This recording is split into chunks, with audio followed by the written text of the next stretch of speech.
Pwede mong i-vlog sa pagbalik mo dito sa Denmark kung ano ang mga kailangan sa immigration ng Pilipinas. At additional information lang, kung magbabakasyon kayo papuntang Pilipinas, kailangan yung ibubok yung ticket pabalik ng abroad, yung hindi kayo mag-i-stop over ng Dubai. Hindi lang to sa Denmark.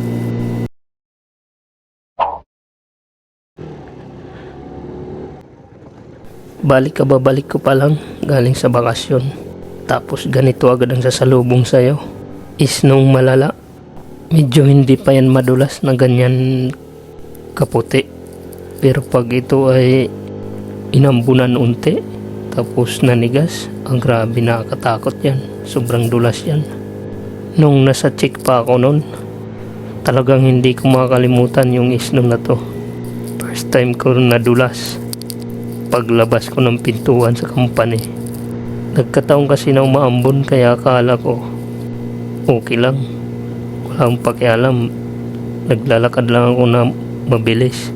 Yung pala ay sobrang dulas na, gulong naman eh.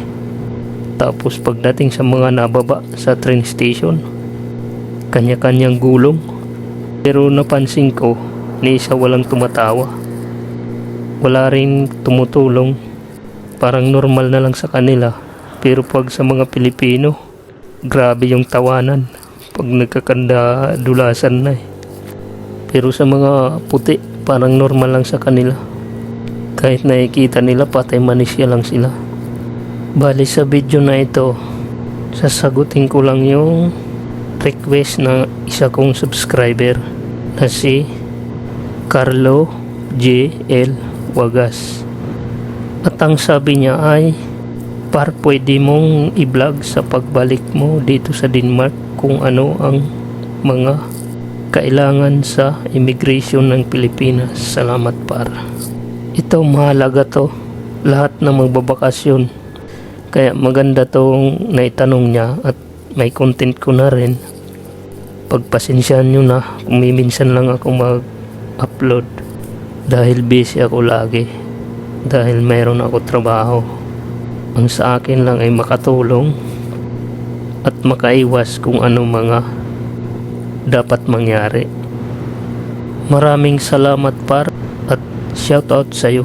Bali, bago ko yan sagutin, may kikwento muna ako.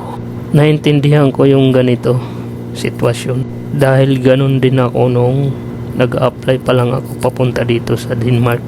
Marami akong katanungan na walang makasagot dahil wala naman nagbablog dito sa Denmark patungkol sa mga ganitong sitwasyon.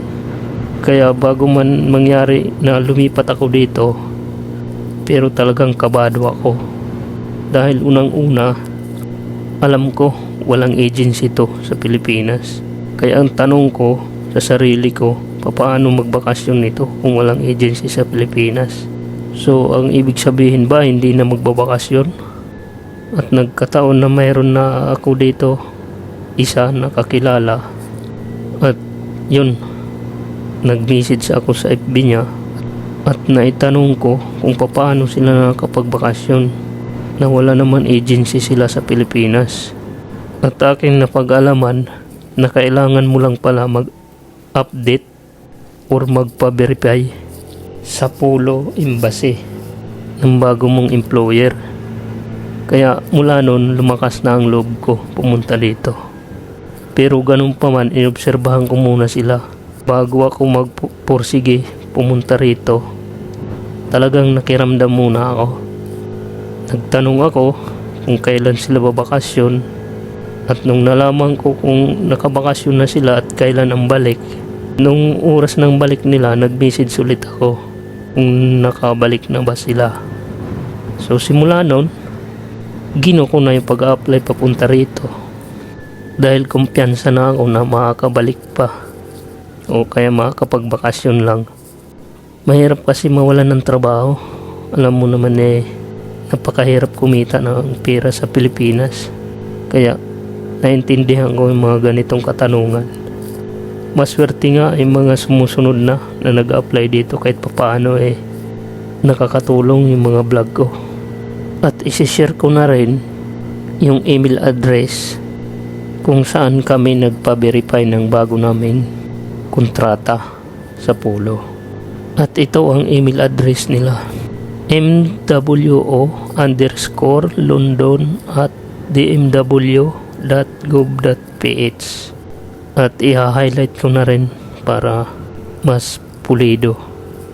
Bale, ang kailangan nyong gawin, kailangan magpa-verify na agad kayo bago pa man kayo umuwi ng Pilipinas. Dahil kapag hindi kayo nagpa-verify or na-update yung bago mong trabaho, maraming pwede mangyari sa pagbalik mo. Unang-una, hindi ka makakuha ng UEC. Alam naman natin na napaka-importante ng UEC. So, kapag hindi ka nakakuha ng UEC, asahan mo na ma-upload ka. Hindi ka pa sakayin pabalik ng Denmark. Kaya ganun ka-importante ang pagpapaverify ng bago mong kontrata or employer bago ka pa man umuwi ng Pilipinas. Pero may solusyon naman yan. Pupunta ka mismo sa Ortigas kung nasa Maynila ka. Kaso 50-50 yan, hindi ako sigurado. Kung makaalis ka man panigurado, gagastos ka ng malaking pera. Pinakamahina na dyan 100,000 kasi ibabase yan sa sweldo mo dito. Kaya ganun kaimportante ang pag-update ng bago mo kontrata or pagpapaverify sa Polo bago ka umuwi. Siguro alam mo naman siguro ang kalakaran sa Pilipinas. Basta pagdating sa pagkakakitaan, kahit kanino ka lumapit doon, pera-pera talaga ang labanan. Ang una mong gagawin, mag-message ka muna. Sabihin mo na magpapaverify ka ng bago mong kontrata. Tapos pag nag-reply yan, nandun na yung mga listahan ng requirements, gaya ng copy ng employment contract. Pangalawa, valid passport pero yung may picture lang. Yan lang yung isisend mo. Pangatlo ay TRC na galing sa sire or familiar sa atin, ID na galing sa ministry. Pangapat ay updated na payslip. Panglima ay affidavit on how employment was secured or in short, annex A. At pagkatapos niyan, na-receive na nila, pag-reply ulit sa'yo, kailangan mo na magbayad. Mura lang naman, nasa 90 pounds lang. Pagkatapos mo makapagbayad niyan, ipapadala na sa'yo yung resibo tsaka yung mga pinadala mong requirements na may mga tatak na ng Polo Embassy. At yan, sureball na yan, wala na yung problema pag nagbakasyon ka. Tapos kung pauwi ka pa lang ng Pilipinas, pwede ka na kumuha ng UEC kung nagdududa ka. Kasi valid naman yan ng pagkakaalam ko, 60 days to 90 days. Tsaka passport lang, air ticket, e-travel na arrival. Kukuha ka niyan through online lang. Sa Google Chrome, PAPSBAM. Tapos yung TRC mo, huwag mong kalimutan, dalhin mo rin. At ang malaga, kailangan yung bagahe mo sakto sa timbang para iwas aberya sa airport.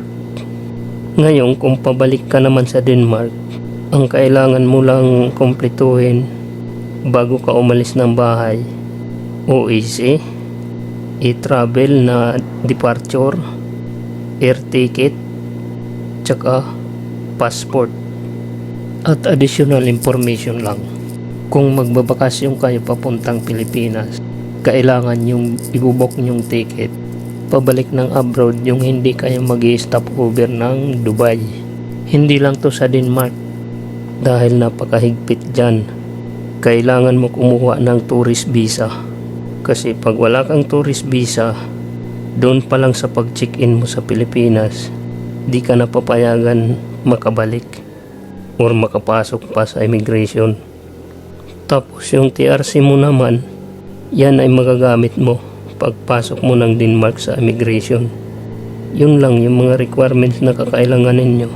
Siya nga pala, kung may nakalimutan man ako banggitin dito sa video na to, maaari nyo na lang i-comment sa comment section at sasagutin ko na lang. Sana nakatulong ang video na to.